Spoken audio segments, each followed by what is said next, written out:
Quick start guide for signal generator. The 2C53T also has a signal generator function. Power button. After turning it on the main menu screen, use the left and right buttons to switch functions. Select signal generator. Press the confirm button to enter the function. Use the up and down buttons to switch waveforms. There are 13 waveforms in total. Among these waveform signals, the DC signal can be used for peripheral circuits.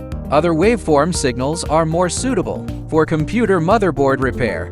You can use these waveform signals to simulate signals. Pick up the device. There are 3 channels on the top. The 2 on the left are oscilloscope channels. DDS is the output channel for the signal generator. Select a probe. Insert the probe into the DDS signal output port. Rotate to lock it. We also need to use a multimeter to measure voltage. Connect the multimeter leads and alligator clips.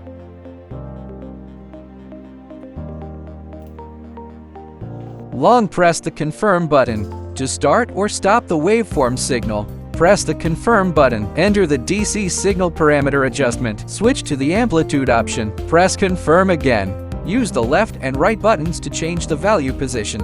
You can adjust from 0 to 3 volts. Short press the menu button to exit editing. Short press the menu button again to exit the current parameter setting.